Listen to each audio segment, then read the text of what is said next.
Artificial intelligence അഥവാ നിർമ്മിത ബുദ്ധി വലിയ കുതിച്ചുചാട്ടങ്ങൾ നടത്തിയ ഒരു കാലഘട്ടമാണിത്. അതുകൊണ്ട് തന്നെ അതേക്കുറിച്ചുള്ള ചർച്ചകളും സജീവമാണ്. ആർട്ടിഫിഷ്യൽ ഇൻ്റലിജൻസ് സമൂഹത്തിൽ ഉണ്ടാക്കാൻ സാധ്യതയുള്ള മാറ്റങ്ങൾ അല്ലെങ്കിൽ അതിൻ്റെ പുരോഗതി, ഇങ്ങനെയുള്ള വിഷയങ്ങളെക്കുറിച്ച് പ്രിയപ്പെട്ട ഡോക്ടർ KN ഗണേഷ് മാഷുമായിട്ട് സംസാരിക്കാനാണ് ഇന്ന് വൈകുന്നേരം. മാഷേ നമസ്കാരം. മാഷേ, ആർട്ടിഫിഷ്യൽ ഇൻ്റലിജൻസ് അഥവാ നിർമ്മിത ബുദ്ധി വലിയ ചർച്ചയായിക്കൊണ്ടിരിക്കുന്ന കാലമാണ്. അപ്പം മനുഷ്യൻ കൃത്രിമമായി ഉണ്ടാക്കിയ ബുദ്ധി ഉപയോഗിച്ച് ബുദ്ധിജീവിയായ മനുഷ്യൻ്റെ അപ്പുറത്ത് ഒരു ബുദ്ധിയുള്ള യന്ത്രം നിൽക്കുന്നൊരു സാഹചര്യം വരുന്നു.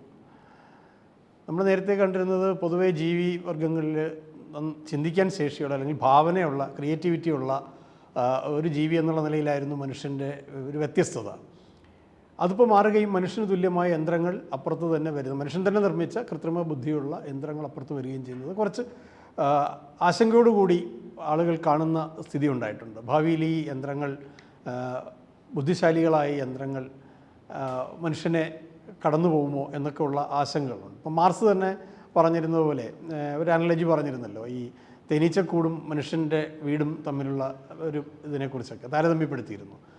അപ്പോൾ ഇപ്പോൾ അത് മാറുകയാണ്. മനുഷ്യൻ്റെ ആ ഭാവനയെക്കുറിച്ചുള്ള കൺസെപ്റ്റ് മാറുന്നു. അല്ലെങ്കിൽ മനുഷ്യബുദ്ധി തന്നെ ഏതാണ്ട് കിട്ടുന്ന ഒരു യന്ത്രങ്ങൾ അപ്പുറത്ത് നിന്ന് വരുന്ന ഒരു സ്ഥിതി ഉണ്ടാകുന്നത് ആശങ്കയോടുകൂടിയാണ് പൊതുവേ പലരും കാണുന്നത്. ഇതേക്കുറിച്ച് എന്താണ് പറയാൻ കഴിയുന്നത്? ഇതിൽ ആദ്യം തന്നെ നമ്മൾ നിർമ്മിത ബുദ്ധി എന്ന് വിളിക്കുന്നതും നമ്മൾ ജൈവ പരമായിട്ടുള്ള ഒരു ബുദ്ധി എന്ന് വിളിക്കുന്നതും തമ്മിലുള്ളൊരു വ്യത്യാസം നമ്മൾ ആദ്യം തന്നെ കാണേണ്ടതുണ്ട്. കാരണം നിർമ്മിത ബുദ്ധി എന്ന് വിളിക്കുന്നത് കൃത്യമായിട്ടുള്ള ഒരു യാന്ത്രികമായിട്ടുള്ള ഒരു ഘടനയ്ക്കുള്ളിൽ നിന്നുകൊണ്ട് അതിൻ്റേതായിട്ടുള്ള ചില പ്രത്യേക സവിശേഷതകളുടെ അടിസ്ഥാനത്തിൽ ക്രമീകരിക്കപ്പെടുന്ന ഡേറ്റയുടെ ഒക്കെ അടിസ്ഥാനത്തിൽ ക്രമീകരിക്കപ്പെടുന്ന ഒരു ഒരു ഒരു പ്രവർത്തന രീതിയാണ് അവിടെ മറ്റേ നിർമ്മിത ബുദ്ധി എന്നുള്ള പേരിൽ വിളിക്കുന്നത്. അപ്പോൾ അതിനൊരു യാന്ത്രിക സ്വഭാവമുണ്ട്. ജൈവപരമായിട്ടുള്ള ബുദ്ധി ഒരു പ്രവർത്തന രീതിയാണ്. ആ പ്രവർത്തന രീതിയാണെങ്കിൽ പോലും അതിലൊരു പ്രധാനപ്പെട്ട വ്യത്യാസമുള്ളത്, ജൈവപരമായിട്ടുള്ള പ്രവർത്തനങ്ങൾ എന്ന് പറയുന്നത് പ്രകൃതിയുടെ പ്രതിഭാസങ്ങളുടെ ഫലമായിട്ട് അവ പലതരത്തിൽ ചേർന്ന് വന്നതിൻ്റെ ഫലമായിട്ട് രൂപപ്പെട്ടു വന്ന വ്യത്യസ്ത തരത്തിലുള്ള പദാർത്ഥങ്ങൾ വീണ്ടും ചേർന്നിട്ട് അങ്ങനെ രൂപപ്പെട്ടു വന്ന വ്യത്യസ്ത ജൈവരൂപങ്ങളുടെ ഒരു തുടർച്ചയാണ് മനുഷ്യൻ എന്ന് പറയുന്ന ഒരു ജൈവ രൂപം എന്ന് പറയുന്നത്. ഒരു പരിണാമത്തിൻ്റെ ഫലമായിട്ടുണ്ടായി വന്നതാണ്.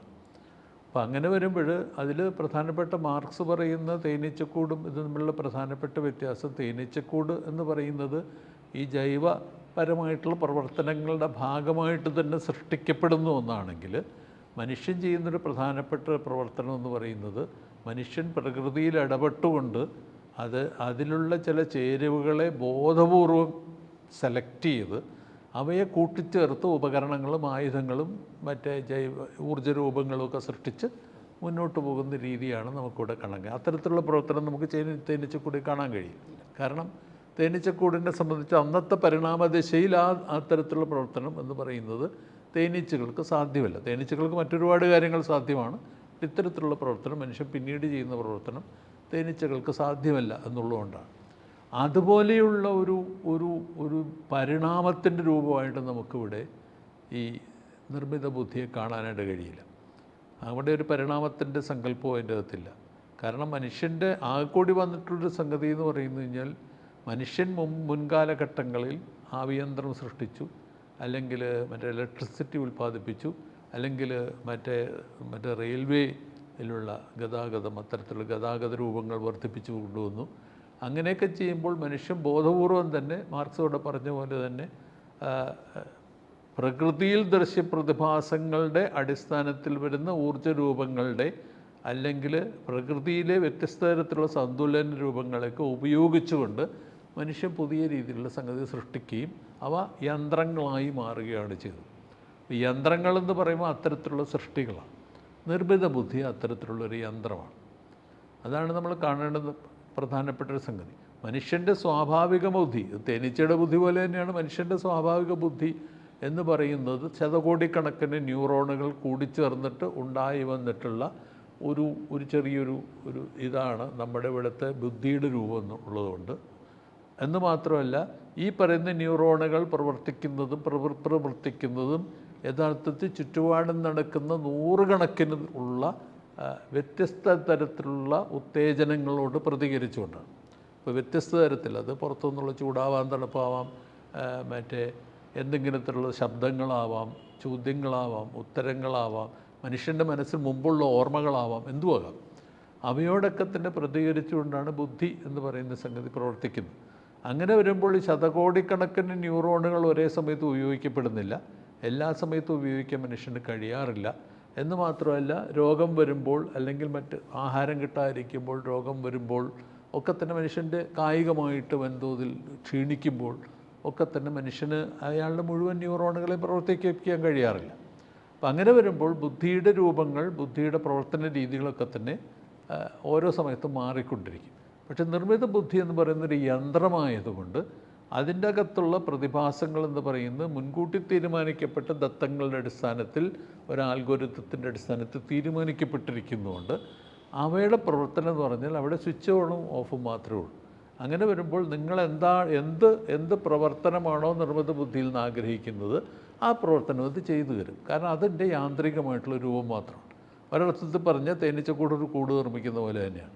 അപ്പം അങ്ങനെ വരുമ്പോൾ ആ യാന്ത്രികമായിട്ടുള്ള രൂപം എന്ന് പറയുന്നതിന് നമുക്കൊരിക്കലും മനുഷ്യൻ്റെ സ്വാഭാവിക പ്രവർത്തനങ്ങളെക്കാൾ ഉപരിയാണെന്നോ മേന്മയുള്ളതാണെന്നോ മറ്റും പറയാൻ കഴിയില്ല. ചില പ്രത്യേക അവസരങ്ങളിൽ, ഉദാഹരണത്തിന് ഇപ്പോൾ ഗണിതപരമായിട്ടുള്ള ക്രിയ ചെയ്യുന്ന സമയത്ത്, അല്ലെങ്കിൽ ഏതെങ്കിലും തരത്തിലുള്ളൊരു പ്രത്യേക പ്രശ്നം ഉന്നയിക്കുമ്പോൾ അത് ഓർത്തെടുത്ത് തിരിച്ചു പറയുന്ന രീതിയിൽ അതിന് കൊടുക്കുന്ന ഒരുപക്ഷെ കോടിക്കണക്കിന് ശതകോടിക്കണക്കിനുള്ള ദത്തങ്ങളുടെ അടിസ്ഥാനത്തിൽ അതിനെ ക്രമീകരിച്ച് കൊണ്ടുവരാൻ, തിരിച്ച് നിങ്ങളുടെ കയ്യിൽ ഉത്തരമാക്കി കൊണ്ടുവരാൻ അതിന് സാധിക്കും. ഒരു കണക്ക് കൂട്ടൽ അങ്ങനെ സാധിക്കും. അങ്ങനെയുള്ള സംഗതികൾ ചെയ്യുക എന്ന് പറയുന്നത് അത് ചെയ്യാൻ കഴിയുന്നു എന്നുള്ളൊരു വസ്തുത മാത്രമാണ്. പക്ഷേ മനുഷ്യന് കഴിയില്ല എന്ന് പറയാൻ കഴിയുന്ന പ്രവർത്തനമല്ലാതെ, മനുഷ്യന് ചെയ്യാൻ കഴിയാത്തത് മനുഷ്യൻ്റെ യന്ത്രമല്ല എന്നുള്ളതുകൊണ്ടാണ്, ജൈവരൂപമാണ് എന്നുള്ളതുകൊണ്ടാണ്. അത് മനുഷ്യൻ്റെ അത്രയും കോംപ്ലിക്കേറ്റഡ് ആയിട്ടുള്ള ഒരു യന്ത്രം ഇതുവരെ നിർമ്മിക്കപ്പെട്ടിട്ടില്ല. മനുഷ്യൻ്റെ മസ്തിഷ്കത്തോളം കോംപ്ലിക്കേറ്റഡ് ആയിട്ടുള്ള ഒരു യന്ത്രം യഥാർത്ഥത്തിൽ ഇതുവരെ നിർമ്മിക്കപ്പെട്ടിട്ടില്ല എന്നുള്ളതാണ് അറിവ്. ഇപ്പോൾ പലരും ചെയ്യാൻ ശ്രമിക്കുന്നതാണ്. പക്ഷേ ഇത് പറയുമ്പോഴും ഇതിനകത്തൊരു നൈതികതയുടെ പ്രശ്നമുണ്ടല്ലോ. അതായത് മാഷ പറഞ്ഞതുപോലെ അല്ലെങ്കിൽ നമ്മൾ പറഞ്ഞ പോലെ വലിയ ശേഷിയുള്ളൊരു യന്ത്രം അപ്പുറത്ത് നിന്ന് മനുഷ്യനെ പോലെ, മനുഷ്യ മസ്തിഷ്കം പോലെ ചിന്തിക്കാൻ കഴിയുന്ന, അല്ലെങ്കിൽ അതേ എഫിഷ്യൻസിയുള്ള ഒരു യന്ത്രം അപ്പുറത്ത് അങ്ങനെ ക്രിയേറ്റ് ചെയ്യാൻ കഴിയുന്നു എന്നിരുന്നാലും, അല്ലെങ്കിൽ അത് കഴിയോ കഴിയില്ല എന്നുള്ള രണ്ടാമത്തെ കാര്യം. പക്ഷേ ഒരു നൈതികതയുടെ എലമെൻറ്റ് അതിനകത്ത് വരുന്നുണ്ട്. എന്തെന്ന് വെച്ചാൽ, നമ്മളിപ്പോൾ ക്ലോണിങ് അത് ഏറെക്കുറെ സാധ്യമായ ഒരു കാര്യമാണ്.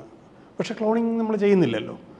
അപ്പോൾ അതൊരു നൈതികമായി ഏതുവരെയൊക്കെ പോകാം, ഏത് അതിർത്തി വരെ പോകണം എന്നുള്ള കാര്യത്തിലൊക്കെ മനുഷ്യർ തന്നെ തീരുമാനിക്കുന്ന ചില അതിരുവട്ടങ്ങൾ ഉണ്ടാവില്ലേ? അല്ല, ഇതിൽ നമുക്ക് മനസ്സിലാക്കേണ്ട ഒരു പ്രധാനപ്പെട്ട കാര്യം, പ്രകൃതിയുടെ പ്രതിഭാസങ്ങൾ എന്ന് പറയുന്നത് അതിൻ്റെ ഒരു 10,000-ൽ 1,00,000-ൽ ഒരു അംശത്തിൽ കൂടുതൽ നമുക്കിപ്പോഴും അറിയില്ല എന്നുള്ളതാണ്. നമ്മൾ യഥാർത്ഥ പ്രകൃതിയുടെ പ്രതിഭാസങ്ങൾ മുഴുവൻ മനസ്സിലാക്കിയിട്ടൊന്നുമില്ല. അങ്ങനെയൊന്നും അല്ല പ്രകൃതിയിൽ ഇപ്പോൾ ഇടപെട്ടുകൊണ്ടിരിക്കുന്നത്. അങ്ങനെ വരുമ്പോൾ ചില കാര്യങ്ങൾ നമ്മൾ ചെയ്യാതിരിക്കുക എന്ന് പറയുന്നത് പ്രകൃതിയുടെ പ്രതിഭാസങ്ങളോടുള്ളൊരു ബഹുമാനം കൊണ്ട്. ഇപ്പോൾ അറ്റോമിക് എനർജി നമ്മൾ ഉപയോഗിക്കുകയില്ല, അല്ലെങ്കിൽ അത് ചില പ്രത്യേക ആവശ്യങ്ങൾക്ക് വേണ്ടി മാത്രമേ ഉപയോഗിക്കുകയുള്ളൂ എന്ന് പറയുമ്പോൾ അതിൻ്റെ സംഹാരശേഷി എത്രമാത്രം ഉണ്ടെന്ന് നമുക്കറിയാം. ആ സംഹാരശേഷി എന്ന് പറയുന്നത് നമ്മളെ നശിപ്പിക്കാതിരിക്കുക എന്ന് പറയുന്നത് നമ്മളുടെ ഒരു നൈതികതയുടെ പ്രശ്നമാണ്.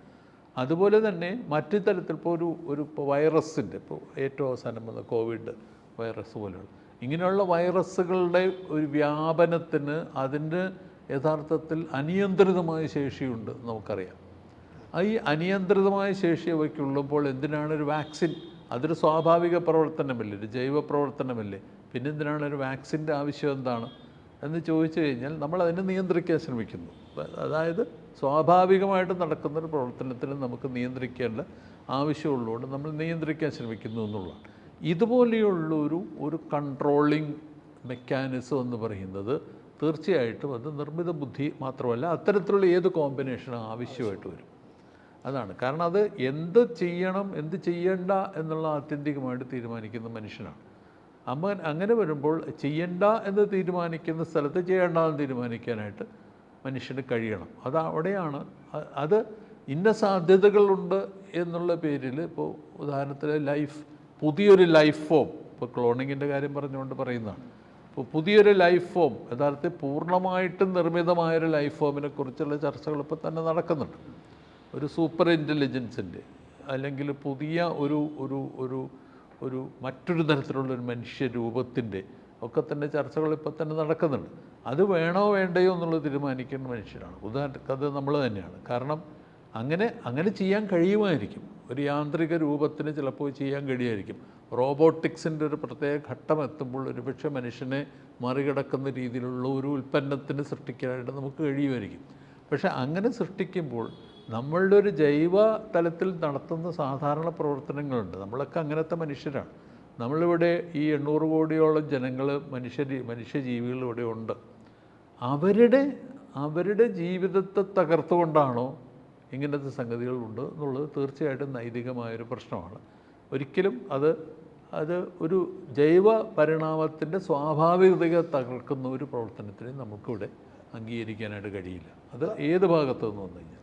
ശരി മാഷെ. അപ്പം നൈതികതയുമായി ബന്ധപ്പെട്ട ആ വിഷയം അങ്ങനെ ഉണ്ടെങ്കിലും ആർട്ടിഫിഷ്യൽ ഇൻ്റലിജൻസ് അല്ലെങ്കിൽ AI ഏതായാലും ഒരു പ്രധാനപ്പെട്ട സാങ്കേതിക വിദ്യയായി വന്നിരിക്കുകയാണ്. മനുഷ്യനത് ഉപയോഗപ്പെടുത്തിക്കൊണ്ട് മുന്നോട്ട് പോവുക തന്നെയാണ് വേണ്ടത്. അങ്ങനെ നമ്മൾ പറയുമ്പോഴും ഈ ടെക്നോളജി എങ്ങനെയാവും നിലനിൽക്കുന്ന സാമൂഹ്യ ബന്ധങ്ങളെ സ്വാധീനിക്കുക, എങ്ങനെയായിരിക്കും അത് മാറ്റി തീർക്കുക? ഞാൻ കാണുന്നത് നമ്മളുടെ ഒരു വർഗസമൂഹമാണ്. അങ്ങനെ വരുമ്പോൾ ഏത് വർഗമാണ്, ആരാണ് ഇതിനെ ഉപയോഗിക്കുന്നു എന്നുള്ളതിൻ്റെ അടിസ്ഥാനത്തിലായിരിക്കും ഇതിനെക്കുറിച്ചുള്ള ചർച്ചകൾ നടത്തേണ്ടി വരിക. നിങ്ങൾക്ക് ഉദാഹരണത്തിന് ഒരു ലാഭാധിഷ്ഠിതമായിട്ടുള്ള സമൂഹത്തിൽ, റിട്ടേൺസ് മാത്രം മോഹിക്കുന്നൊരു സമൂഹത്തിൽ നിങ്ങൾക്ക് അടിസ്ഥാനപരമായിട്ട് നിങ്ങളുടെ കോസ്റ്റ് ഓഫ് ലേബർ എന്ന് പറയുന്നത് പരമാവധി കുറച്ച് കൊണ്ടുവരികയും അതേസമയം തന്നെ നിങ്ങളുടെ ഉൽപ്പാദനം മാക്സിമൈസ് ചെയ്യുകയും ചെയ്യുക എന്ന് പറയുന്നത് ഒരു പക്ഷേ ഇന്നത്തെ ലാഭാധിഷ്ഠിത സമൂഹത്തിൽ ലാഭം വർദ്ധിപ്പിക്കുന്നതിൻ്റെ രൂപമാണ്. അങ്ങനെ വരുമ്പോൾ നിങ്ങൾക്ക് ഈ ടെക്നോളജി ഒരു ലേബർ റീപ്ലേസിങ് ടെക്നോളജിയായിട്ട് ഉപയോഗിക്കാം. ലേബർ റീപ്ലേസിങ് ടെക്നോളജി എന്ന് പറയുമ്പോൾ അത് അടിസ്ഥാന ലേബറിൻ്റെ മാത്രമല്ല, ഈ ലേബറിൻ്റെ ഭാഗമായിട്ട് ഇപ്പോൾ നടക്കുന്ന 100 കണക്കിന് കമ്പ്യൂട്ടിംഗ് ആയിട്ടുള്ള സംഭവങ്ങൾ, കണക്കൂട്ടലുകളുടെ, അക്കൗണ്ടിങ്ങിൻ്റെ, അല്ലെങ്കിൽ മറ്റേ വിലയിരുത്തലുകളുടെ, വ്യത്യസ്ത തരത്തിലുള്ള കാൽക്കുലേഷൻസിൻ്റെ, എന്യൂമറേഷൻസിൻ്റെ, ചുരുക്കി പറഞ്ഞാൽ നമ്മൾ സ്റ്റാറ്റിസ്റ്റിക്കൽ എന്ന് വിളിക്കുന്ന എല്ലാ സംഗതികളെയും അവ മുഴുവനും ഒഴിവാക്കിക്കൊണ്ട് ഇവയൊക്കെ തന്നെ ഒരു ചെറിയൊരു ടാബ്ലറ്റിൻ്റെ അകത്തേക്ക് കൊണ്ടുവന്നിട്ട് പ്രവർത്തിപ്പിച്ചു കഴിഞ്ഞാൽ ഇത് മുഴുവൻ നിങ്ങൾക്ക് കിട്ടുമെന്നുള്ളൊരവസ്ഥയിൽ എത്തിക്കാം. അങ്ങനെ എത്തിച്ചു കഴിഞ്ഞാൽ അതുകൊണ്ടൊരു വലിയൊരു ലേബർ ഫോഴ്സ് എന്ന് പറയുന്ന ഇന്നത്തെ നമ്മളുടെ സർവീസ് സെക്ടറിലുള്ള ലേബർ ഫോഴ്സ് എന്ന് പറയുന്ന ഒഴിവാകുന്നു. അതേപോലെ തന്നെ ഇന്നത്തെ എഞ്ചിനീയർമാർ തുടങ്ങിയിട്ടുള്ള മറ്റൊരു വിഭാഗത്തെ ഒഴിവാക്കാം. ഞാൻ പറയുന്നത് ഒരു വലിയൊരളവ് വരെ ജപ്പാനിലൊക്കെ ശ്രമിച്ച് ഇപ്പോൾ കുറേയൊക്കെ പരാജയപ്പെട്ടു എന്നാണ് ഞാൻ മനസ്സിലാവുന്നത്. നിങ്ങൾക്ക് യഥാർത്ഥ ആക്ച്വൽ ലേബറിനെ റോബോട്ടുകൾ വെച്ചിട്ട് റീപ്ലേസ് ചെയ്യാം. പക്ഷേ അങ്ങനെയൊക്കെ വരുമ്പോൾ സംഭവിക്കുന്നൊരു പ്രധാനപ്പെട്ടൊരു പ്രശ്നം എന്ന് പറയുന്നത് നമ്മൾ ലാഭം മാത്രമല്ലല്ലോ ഇതിൻ്റെ അകത്തുള്ള പ്രോബ്ലം. എന്തിനാണ് ലേബർ? അധ്വാനം എന്ന് പറഞ്ഞാൽ എന്താണ് അതിൻ്റെ ഉദ്ദേശം? അതൊരു ജീവിത രൂപമാണ്. അപ്പം നമ്മളിവിടെ ജീവിത രൂപത്തെ മാറ്റണം. ഇവിടെ അടിസ്ഥാന പ്രശ്നം നിങ്ങൾ ജീവിതത്തെ മാറ്റിക്കൊണ്ട് എന്താണ് നിങ്ങൾ ചെയ്യാൻ പോകുന്നത്?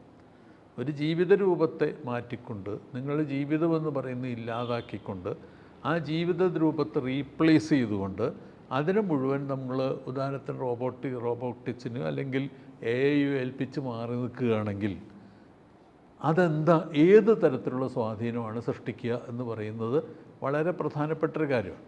ഇപ്പോൾ ഉദാഹരണം പറയുകയാണെങ്കിൽ അതിന് വിചിത്രമായിട്ടുള്ള ഞാനത് ഇപ്പോൾ അടുത്ത കാലത്ത് നടക്കുന്ന ഒരു വലിയൊരു ചർച്ച, ഒരു കമ്മ്യൂണിസ്റ്റുകാരെന്ന് പറയുന്ന ഒരാൾ നടത്തിയിട്ടുള്ളൊരു ഇൻട്രസ്റ്റിംഗ് സംഭവമുണ്ട്. അത് അയാൾ പറയുന്നത് വെച്ച് കഴിഞ്ഞാൽ നിങ്ങൾക്കൊരു പുതിയൊരു കമ്മ്യൂണിസം സൃഷ്ടിക്കുക എന്നുള്ളതാണ് അയാളുടെ വാദം. കാരണം ഇമ്മെറ്റീരിയൽ പ്രൊഡക്ഷൻ കൊണ്ട് നിങ്ങൾക്കൊരു പുതിയ കമ്മ്യൂണിസം സൃഷ്ടിക്കാം എന്ന് പറഞ്ഞു കഴിഞ്ഞാൽ അതിൻ്റെ അർത്ഥം നിങ്ങൾ ലേബറിൽ നിന്ന് പൂർണ്ണമായിട്ട് ആളുകളെ ഒഴിവാക്കി കഴിഞ്ഞാൽ പിന്നെ ഈ പറയുന്ന ആളുകൾ അവരുടെ സർഗാത്മകമായിട്ടുള്ള മറ്റ് പ്രവർത്തനങ്ങളിലേക്ക് നീങ്ങുകയും അങ്ങനെ സർഗാത്മകമായിട്ടുള്ള മറ്റ് പ്രവർത്തനങ്ങൾക്ക് നീങ്ങുമ്പോൾ അതിനോടൊപ്പം തന്നെ കറൻസി പോലും ഇല്ലാതാവുന്നൊരു സിറ്റുവേഷൻ വരുന്നതോടുകൂടി നിങ്ങൾക്ക് ആവശ്യമുള്ള സംഗതികളൊക്കെ തന്നെ ഏതെങ്കിലും റോബോട്ട് ഉണ്ടാക്കി തരികയും ഒക്കെ ചെയ്യുന്ന സമയത്ത് സദാസമയം ഉത്സവങ്ങളും ലിറ്റററി ഫെസ്റ്റിവലുകളും ഇല്ലേ, സിനിമ കാണലും അതിൻ്റെ നടക്കുന്ന ഒരു ആദർശ സമൂഹം, ലൈഫ് ഓഫ് എൻജോയ് എന്ന് വെച്ചാൽ നിങ്ങൾ സ്ഥിരമായിട്ടുള്ള ഒരു ആനന്ദോത്സവങ്ങൾ തുടർച്ചയായിട്ട് നടത്തിക്കൊണ്ടിരിക്കുന്ന ഒരു സമൂഹം എന്ന് പറയുന്ന രീതിയിലുള്ള, ഞാൻ പറയുന്നത് സീരിയസ് ആയിട്ടുള്ള ഇത് ലെഫ്റ്റ് വിങ് സംഭവമാണ് ഞാൻ പറയുന്നത്. ഈ അങ്ങനെയുള്ളൊരു സമൂഹത്തെക്കുറിച്ച് പരികല്പന നടത്തിക്കൂടെ? എന്തിനാണ് നമ്മൾ ഈ ലേബർ എന്നും പറഞ്ഞ് അതിൻ്റെ പിന്നാലെ നടക്കുന്നത്? ഇതിൻ്റെ വല്ല ആവശ്യമുണ്ടോ? പക്ഷേ ഇതിലൊരു മറുവശം എന്താണെന്ന് വെച്ച് കഴിഞ്ഞാൽ, അങ്ങനെയാണോ ആളുകൾ ജീവിക്കുന്നത്? ഒരു ജൈവരൂപം അങ്ങനെയാണോ പ്രവർത്തിക്കുന്നത്? നിങ്ങൾ ആനന്ദോത്സവം നടത്താനല്ലോ ജീവിക്കുന്നത്. ജീവിക്കുക എന്ന് പറഞ്ഞാൽ ജീവനെ നിലനിർത്തുക എന്ന് പറയുന്ന പ്രക്രിയ അവിടെ നടക്കുന്നില്ലേ? ഈ ജീവനെ നിലനിർത്തുക എന്ന് പറയുന്ന പ്രക്രിയ എങ്ങനെ നടത്തും? അതെ, ഈ പറയുന്ന സർഗാത്മകതയും ആനന്ദോത്സവങ്ങളും അല്ലെങ്കിൽ എഴുത്തും വായനയും മറ്റുമൊക്കെ ആയിട്ടുള്ള സമൂഹത്തിൻ്റെ ആ പ്രക്രിയകൾ മുഴുവൻ സൃഷ്ടിക്കപ്പെട്ടത് അടിസ്ഥാനപരമായിട്ട് ജൈവികത നിലനിർത്തുന്നതിൻ്റെ ഭാഗമായിട്ട് മനുഷ്യൻ തന്നെ സൃഷ്ടിച്ചെടുത്ത സംഗതികളാണത് മുഴുവൻ. അപ്പോൾ നിങ്ങൾക്ക് ഒരു വശത്ത് മനുഷ്യൻ്റെ ജീവിതത്തെ ഇല്ലാതാക്കുകയും പിന്നെ ഇത്തരത്തിലുള്ള പ്രവർത്തനങ്ങൾ മാത്രം നിലനിൽക്കുകയും ചെയ്യുക എന്ന് പറയുന്നത് അത് ശുദ്ധമായ ഒരു ആശയവാദപരമായ അസംബന്ധമാണ്. അപ്പോൾ അത് പറയാതിരിക്കാൻ നിർവാഹമില്ല. അപ്പോൾ അതുകൊണ്ട് പലരും ഇപ്പോൾ പറഞ്ഞു വരുന്നൊരു വാദം ഒരു കോമൺസിന് സൃഷ്ടിക്കുന്നു. ഇതെന്ത് കോമൺസിനാണ് സൃഷ്ടിക്കുക? എവിടെയാണ് കോമൺസ് ഉണ്ടാവുക? നിങ്ങൾക്ക് വ്യക്തിഗതമായിട്ടുള്ള ഒരുപക്ഷെ ആനന്ദമൂർച്ചകൾക്ക് വേണ്ടി പ്രവർത്തിക്കുന്ന മനുഷ്യർ എന്ത് തരത്തിലുള്ള കൂട്ടായ്മകളാണ് സൃഷ്ടിക്കുന്നത്? കാരണം കൂട്ടായ്മകളെല്ലാം തന്നെ ലോകചരിത്രത്തിൽ ഇതുവരെ വന്നപ്പെട്ടിട്ടുള്ള മുഴുവനും അധ്വാന പ്രക്രിയകളുണ്ടായിട്ടുള്ള കൂട്ടായ്മകളാണ്. അപ്പോൾ അധ്വാന പ്രക്രിയകളിൽ നല്ലാതെ നമുക്കൊരു കൂട്ടായ്മകൾ ഇതുവരെ ഉണ്ടായിട്ടില്ല. അങ്ങനെയുള്ള കൂട്ടായ്മകൾക്കുണ്ടെങ്കിൽ അവയ്ക്ക് നിലനിൽക്കാനും കഴിഞ്ഞിട്ടില്ല. ഇത് ചരിത്രത്തിൻ്റെ ഒരു വസ്തുതയായിരിക്കുമ്പോൾ അതിനെ മുഴുവനും ഇല്ലാതാക്കിക്കൊണ്ട് നിങ്ങൾക്ക് ജീവിതത്തെ ഇല്ലാതാക്കുന്നത് നല്ലതാണ് എന്ന് പറയുന്ന വാദം അത് തീർച്ചയായും അസംബന്ധമായിട്ടുള്ള വാദമാണെന്ന് പറയേണ്ടി വരും. അപ്പോൾ തിരിച്ച് അതുകൊണ്ട് തന്നെ നമുക്കിവിടെ നമ്മളിവിടെ അതേസമയം തന്നെ ഇപ്പോൾ മറ്റേ നിർമ്മിത ബുദ്ധി ഉപയോഗിക്കേണ്ട എന്നും മറ്റും എല്ലാം ഇവിടെ പറഞ്ഞു വരും. നിർമ്മിത ബുദ്ധി എന്ന് പറയുന്ന സാധനം നിങ്ങളുടെ അൺനെസസറി ലേബർ സേവ് ചെയ്യാനുള്ളൊരു ഉപാധിയായിട്ട് ഉപയോഗിക്കാം. നിങ്ങൾക്ക് ആവശ്യമില്ലാത്ത ലേബർ എന്ന് പറഞ്ഞാൽ ഒരുതരം പറഞ്ഞാൽ ഒരു ആവശ്യമില്ലാത്ത ഗ്രൈൻഡിങ് ലേബർ എന്ന് പറയുന്ന ലേബർ എന്ന് പറഞ്ഞാൽ നിങ്ങൾക്ക് ഒരു പണിയും ചെയ്ത് നിരന്തരമായിട്ടൊരു ഒരാളിപ്പോൾ ഉദാഹരണത്തിന് ഇപ്പോൾ ഒരു ബഡ്ജറ്റ് തയ്യാറാക്കുമ്പോൾ നടക്കുന്ന കണക്കുകൂട്ടലുകളിലും കുത്തിരുന്നിട്ട് ഒരാളിങ്ങനെ ഒരു പഴയ കണക്കപ്പുള്ള കണക്ക് കൂട്ടുന്ന പോലെ കണക്ക് കൂട്ടി ഉണ്ടാക്കണം എന്ന് പറഞ്ഞ് ഒരിക്കലും ഇങ്ങനത്തെ സാധനം അവതരിപ്പിക്കാൻ പോകുന്നില്ല. അപ്പോൾ അങ്ങനെ വരുമ്പോൾ അവിടെ ലേബർ സേവിങ് ഡിവൈസ് ആവശ്യമാണ്. നിങ്ങൾക്ക് ഇപ്പോൾ നടക്കുന്ന 10,000 തരത്തിലുള്ള വ്യത്യസ്ത തരത്തിലുള്ള ഓപ്പറേഷൻസ്, പ്രത്യേകിച്ച് നിങ്ങളുടെ യന്ത്രസാമഗ്രികളുടെ ഒക്കെ തന്നെ വേണ്ടി വരുമ്പോൾ അത് പഴയ രീതിയിലുള്ള മറ്റേ ആശാരിമാരെ കൊണ്ടും കൊല്ലന്മാരെ കൊണ്ട് തന്നെ ചെയ്യിക്കണം എന്നൊക്കെ പറഞ്ഞു കഴിഞ്ഞാൽ അത് നടക്കുന്ന കാര്യമല്ല. അവിടെ നമുക്ക് ലേബർ സേവിങ് ഡിവൈസസ് ആവശ്യമാണ്. അപ്പോൾ അത്തരത്തിൽ ഇൻ്റലക്ച്വലി ഓൾസോ നിങ്ങളുടെ പ്രവർത്തനത്തിന് വെറും ഒരു ഡ്രഡ്ജറിയിലേക്ക് അല്ലെങ്കിൽ പൂർണ്ണമായിട്ടുള്ള അനാവശ്യമായിട്ടുള്ള യൂസ്ലെസ് ആയിട്ടുള്ള പ്രവർത്തനങ്ങളിലേക്ക് മാറി സ്വയം നശിപ്പിക്കാതിരിക്കാൻ വേണ്ടിയിട്ട് അതിന് തീർച്ചയായിട്ടും ലേബർ സേവിങ് ഡിവൈസ് ആവശ്യമാണ്. അങ്ങനെ വരുമ്പോൾ നിങ്ങൾക്ക് കൂടുതൽ സർഗാത്മകമായിട്ടുള്ള കൂടുതൽ ഇന്നോവേറ്റീവായിട്ടുള്ള രൂപങ്ങളെക്കുറിച്ച് ആലോചിക്കാനും മറ്റുമൊക്കെയുള്ള സമയം നിങ്ങൾക്ക് കിട്ടും. അല്ലെങ്കിൽ ഈ കണക്കുകൂട്ടൽ നടത്തിക്കൊണ്ടിരിക്കും. പക്ഷേ അവിടെ അത് ചെയ്യാൻ നിങ്ങൾക്ക് തീർച്ചയായിട്ടും യന്ത്രസാമഗ്രികളുടെ ഉപയോഗം വേണ്ടി വരും. യഥാർത്ഥ കാൽക്കുലേറ്റർ എന്ന് പറയുന്ന യന്ത്രം തന്നെ ആദ്യം ഉണ്ടായത് കമ്പ്യൂട്ടേഷൻ്റെ ആദ്യ രൂപങ്ങളൊക്കെ ഉണ്ടായത് അതിനുവേണ്ടി മാത്രമാണ്, അല്ലാതെ ഇപ്പോൾ കാണുന്നതിന് വേണ്ടിയിട്ടൊന്നുമല്ല. പക്ഷേ അത്രത്തോളം ജാഗ്രതയോടുകൂടി ആണോ ഇത്തരം കാര്യങ്ങൾ പൊതുവെ സമീപിക്കുന്നത്? ഇപ്പം നിലവിലുള്ള മുതലാളിത്ത വ്യവസ്ഥ ശാസ്ത്ര സാങ്കേതിക നേട്ടങ്ങളെ, സാങ്കേതിക വിദ്യകളെ എങ്ങനെ ലാഭാധിഷ്ഠിതമായി കൊണ്ടുപോകാം, അല്ലെങ്കിൽ നിലവിലുള്ള ലാഭം എങ്ങനെ കുന്നുകൂട്ടാം എന്നാണല്ലോ ചിന്തിച്ചിട്ടുള്ളത്. അതാണല്ലോ സംഭവിച്ചുകൊണ്ടിരിക്കുന്നത്. അല്ല, അതിൽ നമ്മൾ കാണേണ്ടുന്നൊരു വസ്തുത കൂടിയുണ്ട്. നമ്മളിപ്പോൾ അങ്ങനെ വരുമ്പോൾ യന്ത്രസാമഗ്രികൾ, ഞാനിപ്പോൾ നമ്മൾ പലപ്പോഴും മറന്നു പോകുന്ന കാര്യങ്ങളിലൊന്നുണ്ട്. ഇപ്പോൾ ഇത്തരത്തിലുള്ള യന്ത്രസാമഗ്രികൾ വളർന്നു വന്നത്, മെഷീൻസ്, എൻജിൻസ് ഒക്കെ തന്നെ വളർന്നു വന്നത് മറ്റേ ആദ്യഘട്ടത്തിൽ യൂറോപ്പിലാണ്. ഞാനിപ്പോൾ അടുത്ത കാലത്ത് മുതലാളിത്തത്തിൻ്റെ വളർച്ചയുടെ കാര്യം പറയാം. യൂറോപ്പിലാണ് വളർന്നു വന്നത്. യൂറോപ്പിൽ ഇത്തരത്തിലുള്ള യന്ത്രസാമഗ്രികൾ ഉൽപ്പാദിപ്പിക്കാനുള്ള മൂലധനം, വൻതോതിലുള്ള മൂലധനം ആവശ്യമായൊരു സംഗതി, ആ മൂലധനം ഇവിടെ ഉൽപ്പാദിപ്പിക്കപ്പെട്ടു. അത് ആഗോളതലത്തിലുള്ള അധ്വാനത്തിൻ്റെ ഭാഗമായിട്ടുണ്ടായി വന്നു. അതിന് കൊളോണിയലിസം എന്ന് പറയുന്ന രൂപത്തിൻ്റെ അടിസ്ഥാനത്തിൽ കോളനികളിൽ നടന്ന ചൂഷണം സൃഷ്ടിച്ചിട്ടുള്ള ഒരു അധിക മൂലധന വിഭവ സമാഹരണം എന്ന് പറയുന്നത് ബ്രിട്ടനെ പോലെയും, ഞാൻ പറയുന്നത് അവരുടെ ഇതിനെ കുറച്ച് കാണുകയല്ല, പക്ഷേ ബ്രിട്ടനെ പോലെയുള്ള രാഷ്ട്രങ്ങളിൽ വന്നതുകൊണ്ടാണ് ഇത്തരത്തിലുള്ള പ്രവർത്തനങ്ങളിലേക്ക് സ്വയം സംക്രമിക്കാൻ കഴിയുന്ന ഒരു വിഭാഗം ആളുകളെ സൃഷ്ടിക്കാനായിട്ട് നമ്മളിന്ന് പറഞ്ഞ സയൻറ്റിസ്റ്റുകൾ, എൻജിനീയർമാർ, ടെക്നീഷ്യന്മാർ എന്നൊക്കെ വിളിക്കുന്ന വെറും സാധാരണ തൊഴിലാളികളിൽ നിന്ന് തന്നെ ഉണ്ടായി വന്നവരാണ് പലരും. നല്ലൊരു ശതമാനം സാധാരണ തൊഴിലാളികൾ തന്നെ. പക്ഷേ അവർക്ക് അതിനുള്ള സമയം കിട്ടുകയും അത്തരത്തിലുള്ള പ്രവർത്തനങ്ങളിൽ ഇടപെടാൻ കഴിയുകയും അതിനുള്ള സപ്പോർട്ട് കിട്ടുകയും, ഇപ്പോൾ ജെയിംസ് വാട്ട് എന്ന് പറയുന്ന ആവിയന്ത്രം നിർമ്മിച്ച ആൾ, അതിൻ്റെ മുതലാളിയായിട്ടുള്ള മാത്യു ബോൾട്ടൺ എന്ന് പറയുന്ന അയാളുടെ യഥാർത്ഥത്തിൽ പാർട്ട്ണറായിട്ടാണ് വെച്ചാൽ അദ്ദേഹം ഫേമിൻ്റെ പാർട്ട്ണറായിരുന്നു. പിന്നെ അങ്ങനെ മാറിയ ഒരാളാണ്. ഇപ്പോൾ ഒരുപക്ഷെ നമ്മുടെ സാധാരണ തൊഴിലാളിക്ക് ഒരുപക്ഷെ ആലോചിക്കാൻ പോലും കഴിയില്ല അത് ഇയാൾ നടത്തുന്ന തൊഴിലെടുക്കുന്നതിൻ്റെ പാർട്ട്ണറായി മാറുക എന്ന് പറയും. അങ്ങനെ ആയി മാറിയതാണ്. അന്ന് അത് സാധ്യമായിരുന്നത് ഇത്തരത്തിലുള്ള കൊളോണിയൽ വൽക്കരണം കൊണ്ട് ഉണ്ടായി വന്നതാണ്. ഇപ്പോൾ പോലും സത്യം പറയുകയാണെങ്കിൽ എന്താണ് സംഭവിക്കുന്നത്? ഇപ്പോൾ ആപ്പിൾ പോലെയുള്ള ഇപ്പോൾ വൻകിട ഈ നമ്മളുടെ ഭീമന്മാരായ 6-7 കമ്പനികളാണ് ഇപ്പോഴത്തെ ഭീമന്മാരെന്ന് പറയുന്നത്. ഈ ഭീമന്മാരുടെ യഥാർത്ഥ ചിപ്പ് ഉൽപ്പാദനം എവിടെയാണ് നടക്കുന്നത്? അത് ചൈനയിലും ഫിലിപ്പൈൻസിലും ഇന്തോനേഷ്യയിലും ഒക്കെയാണ് നടക്കുന്നത്, തൈവാനിലും ഒക്കെയാണ് നടക്കുന്നത്. അപ്പോൾ ഇത്തരത്തിലുള്ള സ്ഥലങ്ങളിൽ അവിടുത്തെ ലേബറിനെ ഉപയോഗിച്ചുകൊണ്ട് നടത്തുന്നതിൻ്റെ ആ ലേബറിൻ്റെ പശ്ചാത്തലത്തിലാണ് യഥാർത്ഥത്തിൽ ഇവർക്ക് വളരെ ബോൾഡായിട്ട് ഇത്തരത്തിലുള്ള പ്രവർത്തനങ്ങൾ വെച്ച് പറയാൻ പറ്റുന്നത്. അപ്പോൾ ഇത് എന്ന് പറഞ്ഞാൽ ഒരു പക്ഷേ അവരുടെ ലക്ഷ്യമെന്ന് പറയുന്നത് തന്നെ ഈ പറയുന്ന അവിടെ നടക്കുന്ന ഇപ്പോൾ സെൻഷു എന്ന് പറയുന്ന സ്ഥലത്ത് നടക്കുന്ന ഫോക്സ്കോൺ എന്ന് പറയുന്ന കമ്പനി സൃഷ്ടിക്കുന്ന ചിപ്പുകളുടെ ഉൽപ്പാദനം എന്ന് പറയുന്ന റോബോട്ടുകളെ കൊണ്ട് ചെയ്യിക്കുകയാണെങ്കിൽ ഈ ചൈനക്കാരുടെ ഉപദ്രവം ഒഴിവാക്കാം എന്നുള്ള ലക്ഷ്യം കൂടി ചിലപ്പോൾ ഇതിൻ്റെ പിന്നിലുണ്ടാവും. ഞാൻ അങ്ങനെയല്ല പറയുന്നത്. അപ്പോൾ അത് ലക്ഷ്യം കൂടി ഇതിൻ്റെ പിന്നിലുണ്ടാവും. അങ്ങനെ ചിന്തിക്കുന്ന ഒരാളെ സംബന്ധിച്ചിടത്തോളം അവർക്ക് യഥാർത്ഥത്തിൽ ലോകമാസകലുള്ള തൊഴിലാളി വർഗം, മനുഷ്യർ എന്ന് പറയുന്നൊരു പ്രശ്നമല്ല എന്നുള്ളതാണ് അതിന് നമ്മൾ മനസ്സിലാക്കേണ്ടത്. അവരൊരു മനുഷ്യരുടെ പ്രശ്നമല്ല, അതിന് പകരം നമുക്ക് വേണ്ടത്ര റിട്ടേൺസ് എന്ന് പറയുന്നത് സൃഷ്ടിക്കുന്ന എന്തെങ്കിലും ഒരു ഉപകരണം ഉണ്ടായാൽ മതി എന്ന് ചിന്തിക്കുന്നൊരു കൂട്ടം ആളുകൾ, ഒരുപക്ഷെ മാഴ്സിൽ പോയിട്ട് മറ്റേ അടുത്ത കോളനി സ്ഥാപിക്കുമെന്നൊക്കെ പറയുന്ന ആളുകൾ വരെ സ്ഥാപിക്കുന്ന ആളുകൾ വരെ ഇത്തരത്തിൽ ചിന്തിക്കുന്ന ആളുകളാണ്. അപ്പം അത് തീർച്ചയായിട്ടും അവിടെ ഒരു ഡീഹ്യൂമനൈസേഷൻ ഉണ്ട്, ഒരു മാനവിക വിരുദ്ധത എന്ന് പറയുന്ന അത്തരത്തിലുള്ള പ്രസ്താവനകളിലുണ്ട്. പക്ഷേ ഇതിന് ഇപ്പം ഒരു പക്ഷേ കോൺട്രഡിക്ടറി ആയിട്ടായിരിക്കും ഞാൻ ചോദിക്കുന്നത്. എന്നാലും ഈ ഇൻഡസ്ട്രിയലൈസേഷൻ വന്നപ്പം ഉണ്ടായ ഉൽപ്പാദന വളർച്ച, അതിനുശേഷം സാങ്കേതിക വിദ്യ പുരോഗമിക്കുന്നതിലൂടെ വലിയ ഉൽപ്പാദന രംഗത്ത് വലിയ വളർച്ച ഉണ്ടായി, ഉൽപ്പാദനം കൂടുകയാണല്ലോ സ്വാഭാവികമായിട്ടും. പക്ഷെ അങ്ങനെയൊക്കെ കൂടിയിട്ടും ഇപ്പം നമ്മുടെ ആഗോള സാമ്പത്തിക വളർച്ച ഇപ്പോൾ നോക്കുമ്പോഴത്തേക്ക് 3.5% താഴെ, 3.2 അങ്ങനെയാണ്ട്. അപ്പം അതെന്തുകൊണ്ടാണ്? അതുമായി ബന്ധപ്പെട്ടതല്ല, നേരിട്ട് ബന്ധപ്പെട്ടതല്ലെങ്കിലും ഒരു ചോദ്യം അതാണ്. അത് ശരിക്കും ഒരു അമിതോൽപാദനം ഒരു പ്രശ്നമാണ് എന്നുള്ളതിൽ കൊണ്ട് ഉള്ള ഒരു സ്വയം നിയന്ത്രണം മുതലാളിത്തത്തിൻ്റെതായി വരുന്നതാണോ, അതോ ഈ അപകടം മനസ്സിലാക്കിയിട്ട് അവർ മുതലാളിത്തം മൂക്കേറിടുന്നതാണോ, അതോ ഈ മുതലാളിത്ത വിപണിയുടെ പ്രതിസന്ധിയാണോ? ഇത് ഉൽപ്പാദനം ഈ ലക്കിലകാനും ഇല്ലാതെ പോയാൽ രക്ഷയില്ല എന്നുള്ള തരത്തിലുള്ള ഒരു മൂക്കേറിടൽ കൊണ്ടാണോ ഈ വളർച്ച കുറയുന്നത്?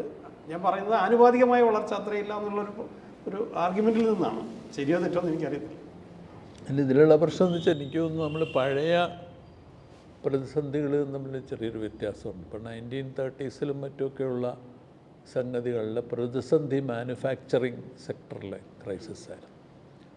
അവിടെ നമുക്ക് അമിത ഉൽപ്പാദനം എന്ന് പറയുന്നത് കൃത്യമായിട്ട് തന്നെ കാണാൻ കഴിയുന്ന ഒരു സംഭവമാണ്. 1870s 1930s അമിതോൽപാദനം എന്ന് പറയുന്നത് കൃത്യമായിട്ട് കാണാൻ കഴിയുന്നതാണ്. ഇവിടെ അമിതോൽപാദനം നടന്നിട്ടുണ്ട്. പക്ഷേ ഇവിടെ അതിനേക്കാൾ പ്രധാനമായിട്ടൊരു സംഭവം ഈ പറയുന്ന നൂറുകണക്കിന് സ്ഥലങ്ങളിൽ വർക്ക് ചെയ്യുന്ന ക്യാപിറ്റലിനെ മുക്കേറിട്ട് നടത്തുന്ന ഇപ്പോഴത്തെ ധനമൂലധനമാണ്, ഫിനാൻസ് ക്യാപിറ്റലാണ്. ഫിനാൻസ് ക്യാപിറ്റലിൻ്റെ ഒരു പ്രശ്നം എന്ന് പറഞ്ഞു കഴിഞ്ഞാൽ അത് കഴിഞ്ഞ ഇതോടുകൂടി വളരെ കൃത്യമായിട്ട് വന്നൊരു പ്രശ്നം തന്നെയാണ്. ഫിനാൻസ് ക്യാപിറ്റലിൻ്റെ പ്രശ്നം എന്ന് പറഞ്ഞ് ഫിനാൻസ് ക്യാപിറ്റലിന് അതിന് ജഡമായിരിക്കാൻ കഴിയില്ല, അതൊരു ഹോർഡ് ചെയ്യാൻ സാധിക്കില്ല. അത് പണം ഒഴുകിക്കൊണ്ടേയിരിക്കണം. ലിക്വിഡിറ്റി എന്ന് പറയുന്നൊരു സംഭവം, പണം ഒഴുകിക്കൊണ്ടേയിരിക്കണം, അതതിൻ്റെ ഒരു ആവശ്യമാണ്. അല്ല ജഡമായിരിക്കാൻ സാധ്യമല്ല. അതുകൊണ്ട് എന്ത് ചെയ്യുന്നു പറഞ്ഞാൽ നിങ്ങൾക്ക് യഥാർത്ഥത്തിൽ ഇൻവെസ്റ്റ്മെൻറ്റ് ഏതെങ്കിലും മേഖലകളിൽ മറ്റ് സ്ഥലങ്ങളിൽ ജഡമായി മാറുന്നു എന്ന് തോന്നുകയാണെങ്കിൽ അവർക്ക് ഇപ്പോൾ പെട്ടെന്ന് റിട്ടേൺസ് കിട്ടുന്ന മേഖലകളിലേക്ക് അവർ ഡൈവേർട്ട് ചെയ്യും. അങ്ങനെ യഥാർത്ഥത്തിൽ 2008 ബിൽഡിംഗ് സെക്ടറിലേക്ക് വന്നിട്ടുള്ള വലിയൊരു ഡൈവേർഷൻ കൊണ്ടാണ് അന്നത്തെ പ്രതിസന്ധി ഉണ്ടാകുന്നത്. അപ്പോൾ ഞാൻ പറഞ്ഞു വരുന്നത് അങ്ങനെ ഈ തരത്തിലുള്ള ഡൈവേർഷൻ കൊണ്ട് സൃഷ്ടിക്കുന്ന ഏറ്റവും അത് കാണിക്കുന്നൊരു സംഭവം, അതാണ് പലരും ചൂണ്ടിക്കാണിച്ച പ്രധാനപ്പെട്ട സംഗതി. മാനുഫാക്ചറിങ് സെക്ടർ കുറച്ച് കാലമായിട്ട് അത് പതുക്കെയായിട്ട് മാന്ദ്യത്തിലേക്ക് നീങ്ങിക്കൊണ്ടിരിക്കുകയാണ്. കാരണം അതിന് മുന്നോട്ട് പോകാനുള്ള പരിമിതികളുണ്ട്. അതിലേക്ക് പുതിയ വാങ്ങൽ ശേഷി ഉണ്ടാകുന്നില്ല, പുതിയ ഡിമാൻഡ് സൃഷ്ടിക്കാനായിട്ട് കഴിയുന്നില്ല, ആ ഡിമാൻഡ് വർദ്ധിപ്പിക്കാനായിട്ട് കഴിയുന്നില്ല എന്ന് മാത്രമല്ല അതിനു വേണ്ടിയിട്ട് നടത്തുന്ന പ്രവർത്തനങ്ങൾ മുഴുവനും ഏതെങ്കിലും തരത്തിലുള്ള ഊഹക്കച്ചവടത്തിലേക്കും മറ്റും നീങ്ങുന്നൊരവസ്ഥയിലേക്ക്, സ്പെക്കുലേഷനിലേക്ക്, ഹെഡ്ജ് ഫണ്ടുകളുടെയും മറ്റു ഉപയോഗത്തിലേക്ക്, സ്പെക്കുലേഷനിലേക്ക് നീങ്ങുന്നൊരവസ്ഥയിലേക്കാണ് ഇപ്പോൾ പോയിക്കൊണ്ടിരിക്കുന്നത്. ഇത് സൃഷ്ടിക്കുന്നൊരു വല്ലാത്തൊരു ചാക്രിക പ്രശ്നങ്ങളുണ്ട്. കാരണം ഒരു വശത്ത് നിങ്ങൾ ഇൻവെസ്റ്റ് ചെയ്യാൻ ശ്രമിക്കുന്നു, അത് പരാജയപ്പെടുന്നു, അത് മാന്ദ്യത്തിലേക്ക് നീങ്ങുന്നു, മാന്ദ്യം മറികടക്കാനായിട്ട് വേറെ സ്ഥലത്ത് ഇൻവെസ്റ്റ് ചെയ്യുന്നു, അതവിടെ കൊണ്ടുപോയി വീണ്ടും. അപ്പോൾ ഇതിങ്ങനെ കറങ്ങി വരുന്നൊരവസ്ഥയുണ്ട്. ആ അവസ്ഥ കോവിഡിന് ശേഷം അത് വലിയൊരു ഒരു പ്രതിസന്ധിയിലേക്ക് നീങ്ങുന്ന സ്ഥിതിവിശേഷമാണ് സൃഷ്ടിച്ചത്. അതിനെ മറികടക്കാനുള്ള ശ്രമമാണ് ഈ ഫോർത്ത് ഇൻഡസ്ട്രിയൽ റവല്യൂഷൻ എന്നൊക്കെയുള്ള പേരിൽ കൊണ്ടിപ്പോൾ ചെയ്യാനായിട്ട് ശ്രമിക്കുന്നു. പക്ഷേ അവിടെ എന്താണ് സാധിക്കുക? വീണ്ടും അതേ പ്രശ്നം തന്നെയിലേക്ക് തിരിച്ചു വരികയാണ്. നിങ്ങൾക്കൊരു പക്ഷേ ഫൈനാൻഷ്യൽ സെക്ടറിലുള്ള പ്രശ്നങ്ങൾ ചിലപ്പോൾ സോൾവ് ചെയ്യാൻ കഴിഞ്ഞേക്കാം ബൈ ഇൻട്രൊഡ്യൂസിങ് സബ്സ്റ്റാൻഷ്യലി വൻതോതിലുള്ള ഇൻവെസ്റ്റ്മെൻറ്റുകൾ വഴിയായിട്ട് അതിലേക്ക് ഫൈനാൻഷ്യൽ സെക്ടർ, അത് സ്പെക്കുലേറ്റീവ് ഇൻവെസ്റ്റ്മെൻറ്റുമാണ്, ഫ്യൂച്ചറിസ്റ്റിക്കാണ്. ഇപ്പോൾ ഫ്യൂച്ചറിസ്റ്റിക്കായിട്ടുള്ള ഇൻവെസ്റ്റ്മെൻറ്റിലേക്ക് കൊണ്ടുവരാൻ കഴിഞ്ഞേക്കാം. പക്ഷേ അങ്ങനെ സെക്ടറിലേക്ക് കൊണ്ടുവരികയും ഫ്യൂച്ചറിസ്റ്റിക് ഇൻവെസ്റ്റ്മെൻറ്റ് ചെയ്യുകയും ചെയ്തു കഴിഞ്ഞാൽ പിൽക്കാലത്ത് സൃഷ്ടിക്കപ്പെടുന്ന കുഴപ്പമെന്ന് പറഞ്ഞാൽ ഇവിടെ അതുകൊണ്ട് ജനങ്ങളുടെ ഡിമാൻഡ് വർദ്ധിക്കുമോ? കാരണം നിങ്ങൾ അത് ആളുകളെ മാറ്റി നിർത്തിയിട്ടാണ് ഈ പണി ചെയ്യുന്നത്. നിങ്ങൾ ഒരു വശത്ത് അതിനു വേണ്ടിയുള്ള ക്യാപിറ്റൽ അവരിൽ നിന്ന് എടുക്കുന്നു, അവരിൽ നിന്ന് വിദ്യാഭ്യാസം അടക്കമുള്ള മേഖലയിൽ നിന്ന് തന്നെ അവരെ കൊണ്ട് ഇൻവെസ്റ്റ് ചെയ്യിക്കുന്നു, എന്നിട്ട് അവരെ കൊണ്ട് എന്നിട്ട് അതിൽ നിന്നും വരുന്ന ഓരോ ഘട്ടത്തിൽ അവർ ചെയ്യുന്ന പ്രവർത്തനങ്ങൾ മുഴുവൻ ഊറ്റിയെടുക്കുന്നു. ഈ ഊറ്റിയെടുക്കുന്ന പണമാണ് മേൽപ്പറഞ്ഞ രീതി എയിലേക്ക് മറ്റുള്ള ഇൻവെസ്റ്റ്മെൻറ്റായിട്ട് മാറുന്നത്. അതുകൊണ്ട് ഇവിടുത്തെ ഈ പറയുന്ന ഈ ജനസഞ്ചയത്തിൻ്റെ, ഞാൻ ആ വാക്കുപയോഗിക്കുന്നില്ല, മൾട്ടിറ്റ്യൂഡ് എന്ന് പറയുന്ന വാക്കാണെങ്കിലും ജനങ്ങളുടെ യഥാർത്ഥത്തിൽ അവരുടെ ഡിമാൻഡ് അതുകൊണ്ട് വർദ്ധിക്കും. സോ എന്ന് പറഞ്ഞു കഴിഞ്ഞാൽ നമ്മൾ ഈ ക്രൈസിസ് വീണ്ടും ആവർത്തിക്കുകയാണ് ചെയ്യുക. ഒരു ചാക്രികമായിട്ടുള്ള പ്രക്രിയ. ക്രൈസിസ് കൊണ്ട് അവരുടെ ഡിമാൻഡ് വർദ്ധിക്കാൻ പോകുന്നില്ല. കാരണം ഇവർ ഉണ്ടാക്കുന്ന സാധനങ്ങൾക്ക് വാങ്ങാൻ കഴിയില്ല, ഇല്ലേ? അപ്പോൾ അങ്ങനെ ചെയ്യുമ്പോൾ അവർ പറയുന്നതിനുള്ള സൊല്യൂഷനായിട്ട് വീണ്ടും പറയുന്നത് വാങ്ങേണ്ട കാര്യമില്ല എന്നുള്ളതാണ്. കാരണം നിങ്ങൾക്ക് മറ്റേ കറൻസി മാറ്റിക്കഴിഞ്ഞാൽ മതി, കറൻസിയാണല്ലോ പ്രശ്നം ഉണ്ടാക്കുന്നത്, ഞങ്ങൾ കറൻസി.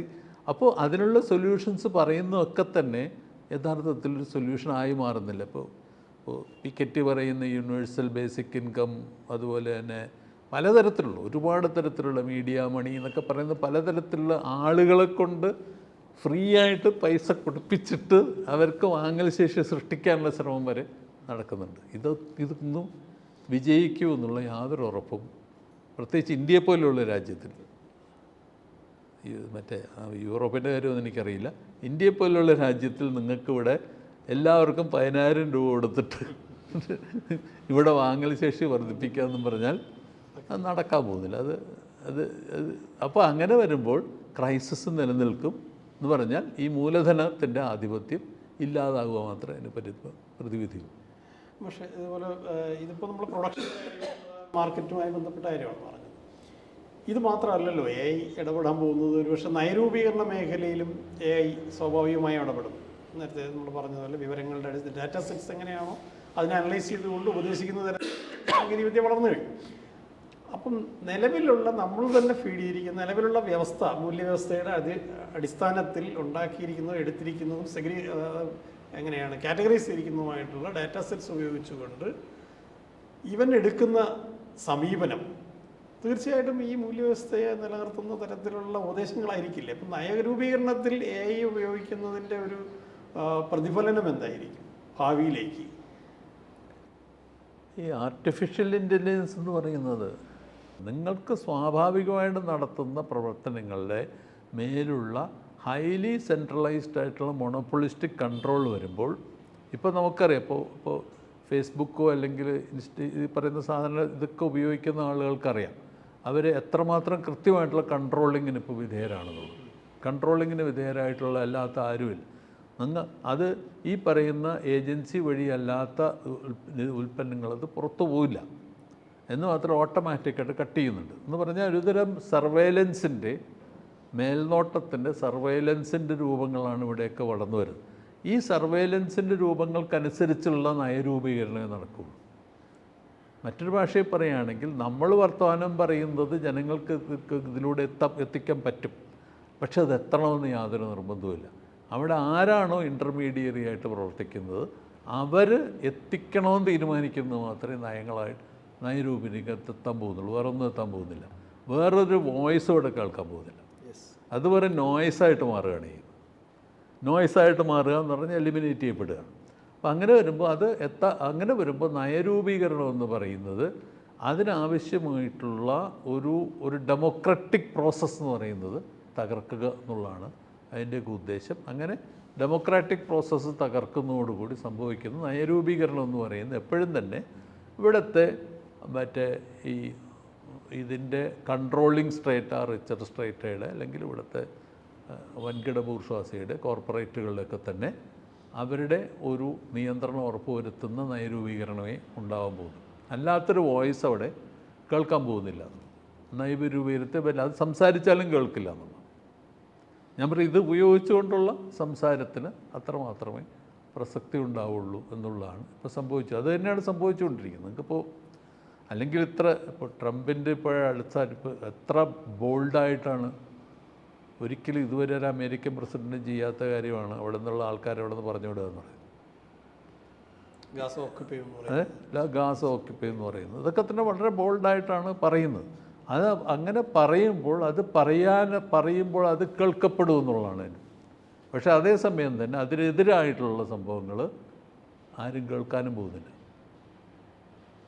ഇതാണ് സംഭവിക്കാൻ പോകുന്ന വലിയൊരു മാറ്റം. ആ മാറ്റം എന്ന് പറഞ്ഞാൽ ഇത് ഒരു ആൻറ്റി ഡെമോക്രാറ്റിക് സ്വഭാവമുള്ള ഡെമോക്രാറ്റിക് പ്രോസസ്സിനെ തകർക്കുന്ന, ഒരു പക്ഷേ ചിലർ പറയുന്നില്ല വെർച്വാലിറ്റി എന്ന് പറയുന്നൊരു പുതിയൊരു ഫാസിസ്റ്റ് രൂപമായിട്ട് മാറുന്ന ഒക്കെ ഒരു ഘട്ടത്തിലേക്ക് വരെ നീക്കിക്കൊണ്ട് അങ്ങനെ കൊണ്ടുപോകാനായിട്ട് സാധിക്കും. ഞാൻ അങ്ങനെ ചെയ്യണം എന്നല്ല പറഞ്ഞു വരുന്നു, അങ്ങനെ കൊണ്ടുപോകാനായിട്ട് സാധിക്കും. അപ്പം അതിനെതിരെ അതാണ് കാണേണ്ടത്. പക്ഷേ ഇത് സത്യ തീരുമാനങ്ങൾ എടുക്കുന്നതിലോ മാത്രമല്ല, വ്യാപാരത്തിൽ തന്നെ ഇപ്പോൾ പ്രത്യേക സാങ്കേതിക ശേഷിയുള്ള, വലിയ സാങ്കേതിക ശേഷിയുള്ള കപ്പാസിറ്റിയുള്ള ചിപ്പുകൾ കൊടുക്കാതിരിക്കുക, ഇപ്പോൾ എൻവിഡിയയുടെ പ്രധാനപ്പെട്ട ചിപ്പുകൾ ചൈനയ്ക്ക് കൊടുക്കാതിരിക്കുക, അങ്ങനെയൊക്കെയുള്ള ഒരു തരം ഉപരോധം, വ്യാവസായികമായി തന്നെയുള്ള ഒരു തരം ഉപരോധം.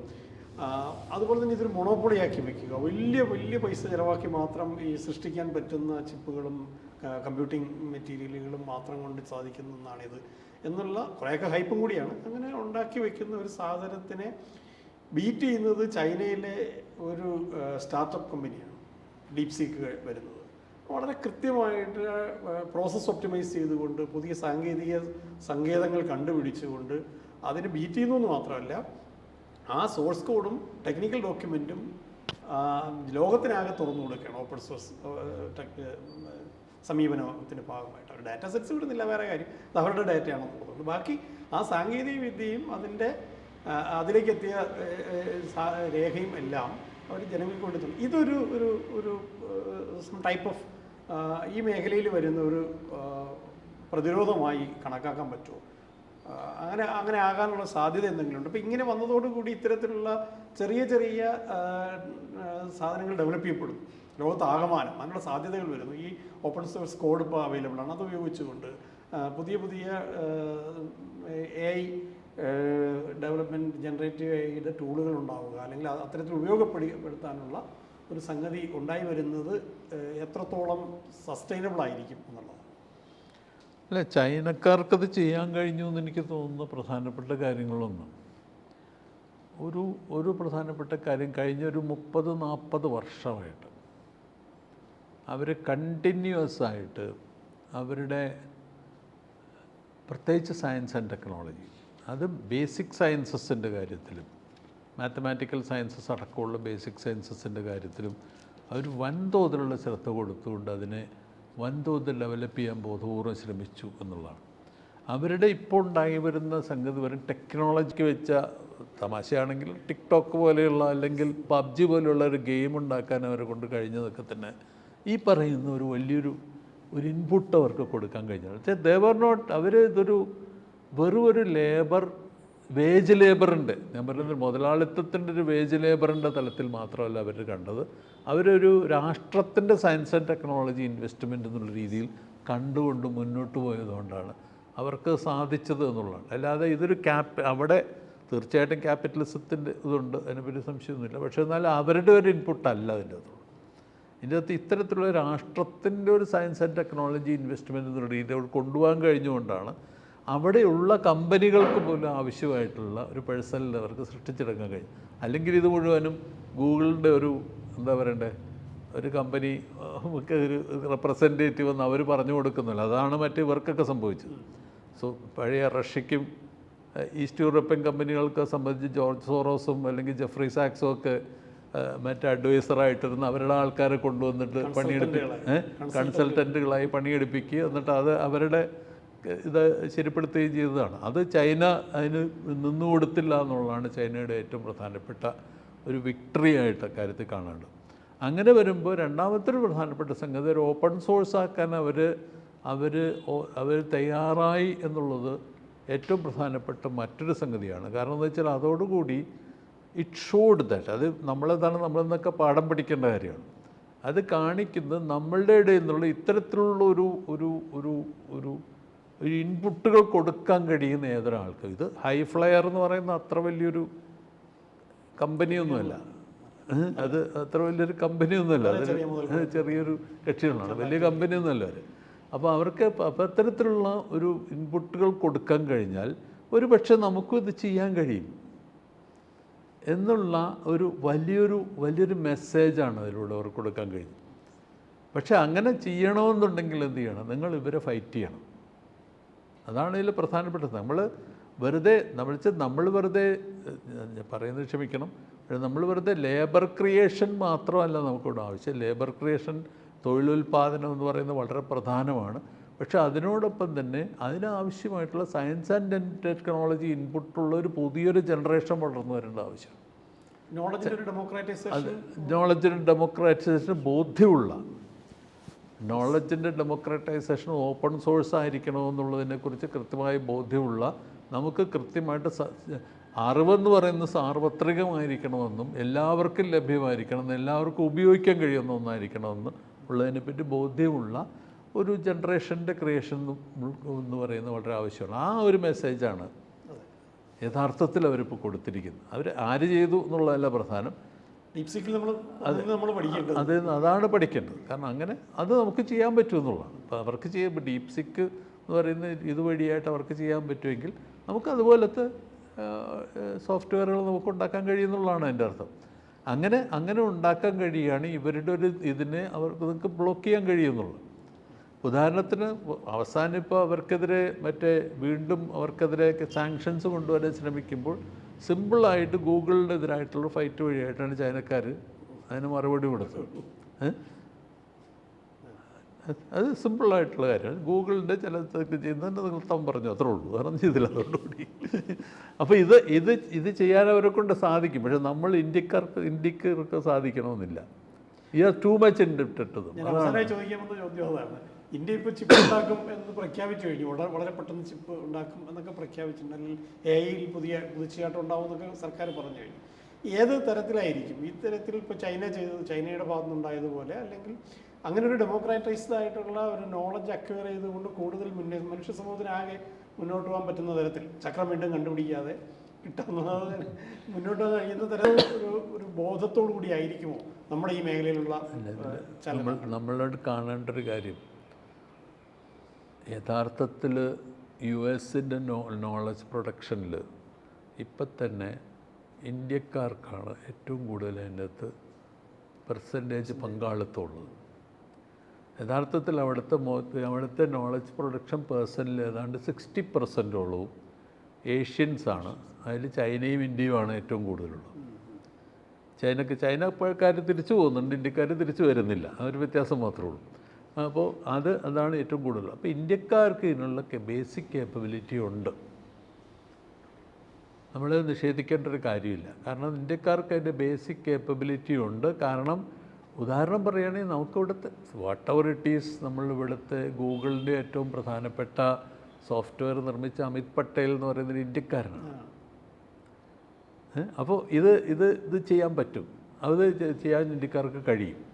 അതിനെപ്പറ്റി യാതൊരു സംശയമില്ല. പ്രശ്നം അവിടെയല്ല കിടക്കുന്നത്. പ്രശ്നം കിടക്കുന്നത് നിങ്ങൾക്ക് ഇന്ത്യക്കാർക്ക് ചെയ്യാൻ പറ്റുമോ ഇല്ലയോ, 10 മാസം കൊണ്ടോ 2 മാസം കൊണ്ടോ സോഫ്റ്റ്വെയർ ഉണ്ടാക്കുമോ ഇല്ലയോ എന്നുള്ളതിലല്ല തർക്കം. ആ സോഫ്റ്റ്വെയർ എന്തിനു വേണ്ടി ഉപയോഗിക്കുന്നുള്ളതില്ല.